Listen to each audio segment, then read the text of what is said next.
guys, welcome back to my channel, or welcome to my channel if you're new. My name's Anastasia. Welcome here. Today we are talking about jealousy.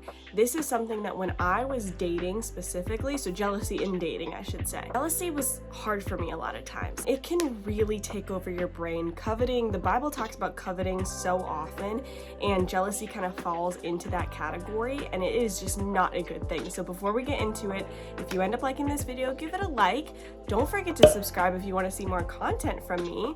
My Instagram's right here for the behind the scenes of my life. My TikTok is right here because that's a thing I do now apparently. And I have a Patreon down below. If you like more long video content like this, that is the exclusive place for more video content from me. It's subscription based. We love our patrons. Thank you for being here if you're a patron watching. So let's get into the video. So you might be like me. You might be, well, I'm not like this now because I'm married, but you might be like how I used to be. When I liked a guy, when I felt like we were clicking, when we were talking, I had a crush on him, you know, all that, but we weren't necessarily exclusive yet. We weren't in a relationship. We were maybe just dating or something like that.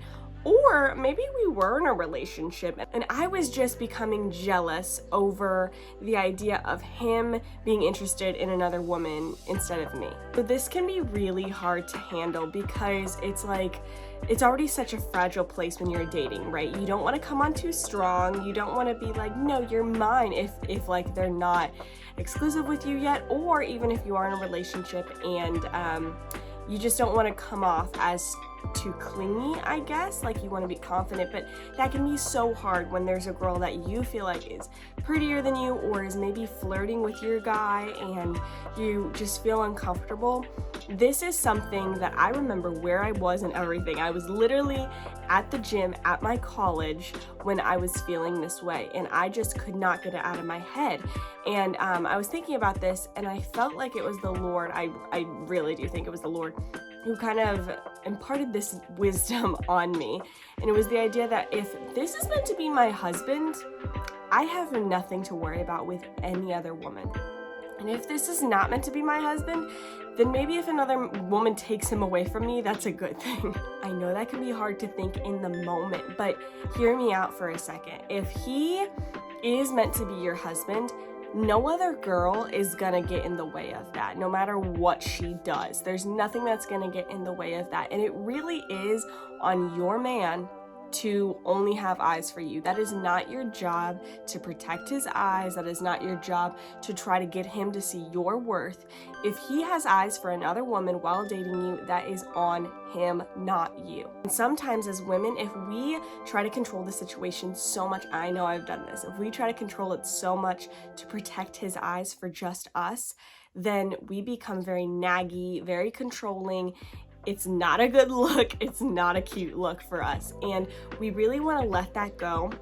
And, you know, when you're married, it's being submissive to your husband and trusting the Lord. But when you're dating and stuff and you don't have to like submit to him as a wife yet, it is really just letting go of that control, putting it in the Lord's hands, praying about anything you're concerned about, and really letting that go, because otherwise you will drive yourself crazy. And I say that from experience. So let me give a scenario in the other way. Maybe you're dating a guy and there's this girl who, let's just say either she's been friends with him a long time and she flirts with him a lot and that makes you uncomfortable, or, you know, it's one of your friends that's flirting with him and trying to, you know, kind of get with him, and you are the one dating him.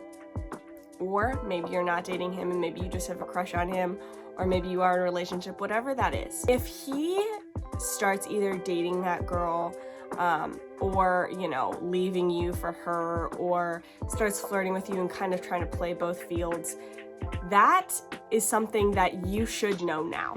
Okay?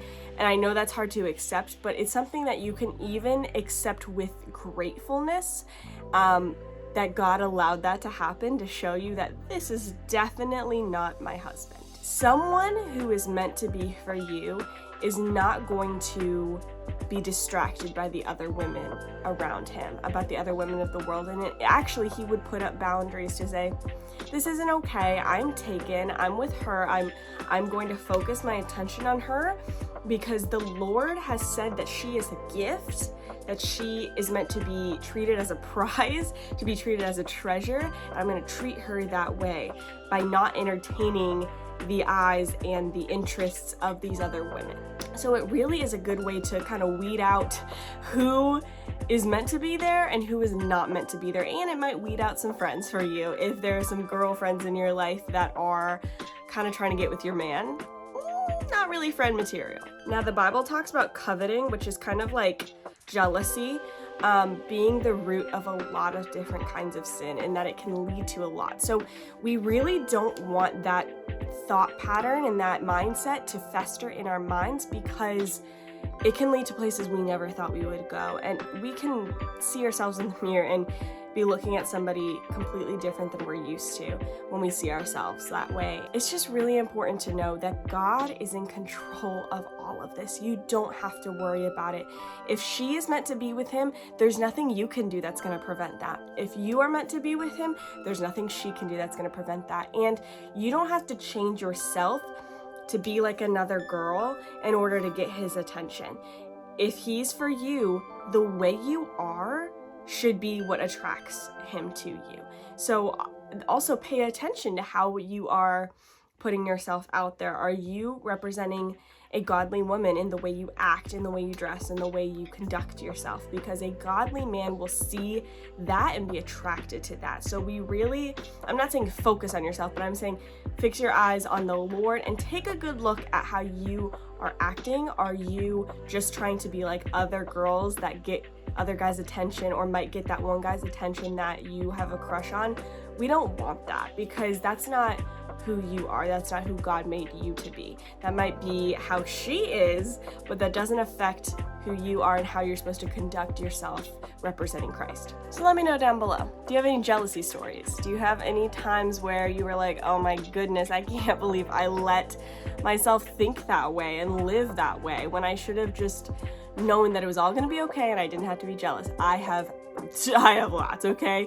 I'm on the other side of this, and even so, I struggle with jealousy in other areas and coveting in other areas of life, and I have to take those thoughts captive and surrender them to the Lord. So thank you so much for hanging out with me today, and I love you guys a lot, and I will see you soon. Bye!